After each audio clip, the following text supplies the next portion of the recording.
Hello students, आज हम पढ़ेंगे कि अभाज्य संख्या और भाज्य संख्या क्या होता है।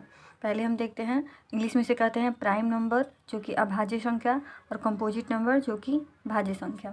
तो देखते हैं प्राइम नंबर यानी अभाज्य संख्या किसे कहते हैं।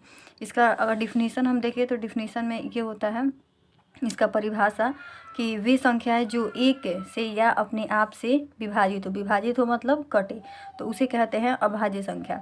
तो सबसे पहले इसका ज़रूरत है एग्जाम्पल, अगर हम समझ जाएं तो डिफिनीसन आसानी से समझ में आ जाता है।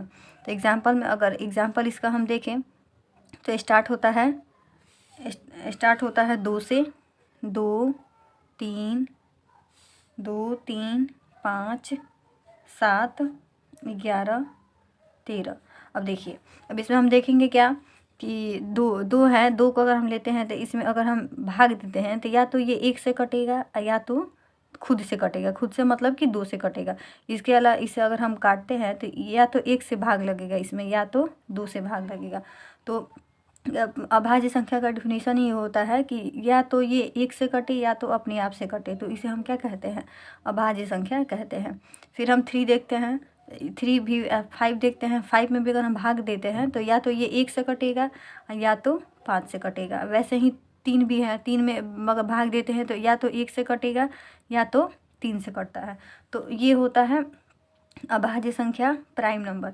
अब इसमें अब एक डाउट होगा क्या कि एक हम क्यों नहीं लिए, क्योंकि जो एक होता है ये एक ना तो अभाज्य संख्या होता है और ना ही भाज्य संख्या होता है। एक से हम स्टार्टिंग कर सकते हैं, लेकिन एक से स्टार्टिंग करेंगे, लेकिन ये जो भाज्य, क्योंकि एक जो होता है ये भी 1 से कटेगा या खुद से कटेगा। एक जो होता है ये ना ही अभाज्य होता है और ना ही भाज्य होता है, ये पूर्णांक में आता है।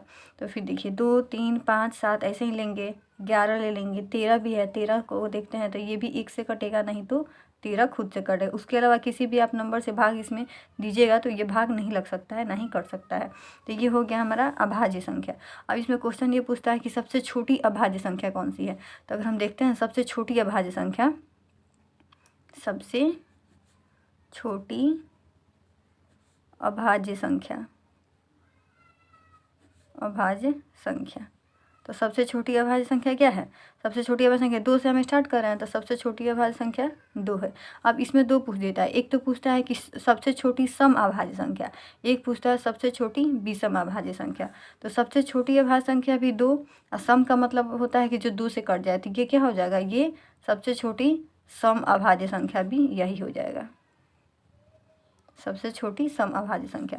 वही अगर विषम पूछ दे, विषम अभाज्य संख्या, विषम अभाज्य, तो विषम अभाज्य संख्या 2 तो सम हो गया, तो इसके बाद से क्या आया, 3 आया, तो 3 क्या है, विषम संख्या है, तो 3 हो जाएगा सबसे विषम अभाज्य संख्या।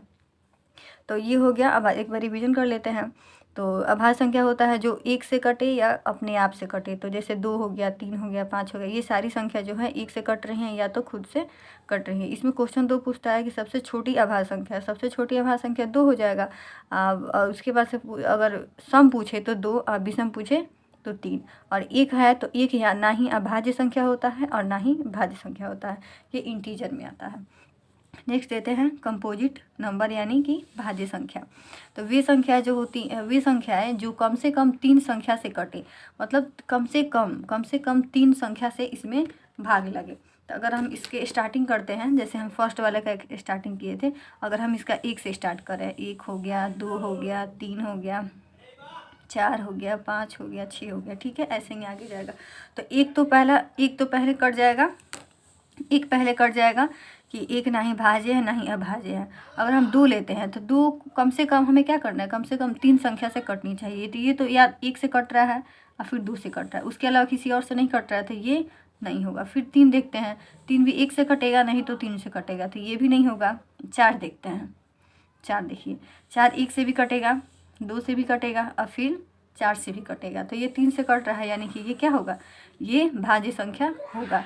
वैसे ही 5 है तो 5 या तो 1 से कटेगा नहीं तो 5 से कटेगा, तो ये नहीं है। फिर 6 है, 6 तो 6 1 से भी कटेगा, इसे हम 2 से भी काट सकते हैं, 6 से 3 से भी काट सकते हैं, एक 6 से भी काट सकते हैं। तो इतनी सारी संख्या से काट सकते हैं, यानी कि ये क्या होगा, ये हो जाएगा भाज्य संख्या। तो अगर हम यहाँ पे लिखते हैं तो 4 हो जाएगा, 6 हो जाएगा, 8 हो जाएगा, 9 हो जाएगा, 10 हो जाएगा, ऐसे ही आगे जाएगा। अब इसमें देखिए, इसमें क्वेश्चन पूछता है सबसे छोटा भाज्य संख्या। तो सबसे छोटा भाज्य संख्या क्या होगा, हम 4 से स्टार्टिंग कर रहे हैं ना, तो सबसे छोटा क्या हो जाएगा, 4 हो जाएगा। सबसे छोटा 4 हो जाएगा। अब कह रहा है सबसे छोटा समभाज्य संख्या। समभाज्य संख्या का मतलब क्या कि जो 2 से कटे। तो इसके पहले 3 था, 1 था जो कि था ही नहीं। अब 4 से स्टार्टिंग हो रहा है तो 4 क्या हो जाएगा, सबसे छोटा समभाज्य संख्या। अब कह रहा है सबसे छोटा विषम भाज्य संख्या। विषम का मतलब कि जिसमें जो 2 से भाग ना लगे। 4 भी 2 से भाग लग जाएगा तो ये नहीं होगा, इसमें भी 2 से भाग लग जाएगा तो ये भी नहीं होगा, 8 में भी 2 से भाग लग जाएगा तो ये भी नहीं होगा, बचा क्या, 9। तो सबसे विषम अभाज्य संख्या, छोटी अभाज्य संख्या क्या हो जाएगा, 9 हो जाएगा। आज हम समझ लिए अभाज्य संख्या और भाज्य संख्या।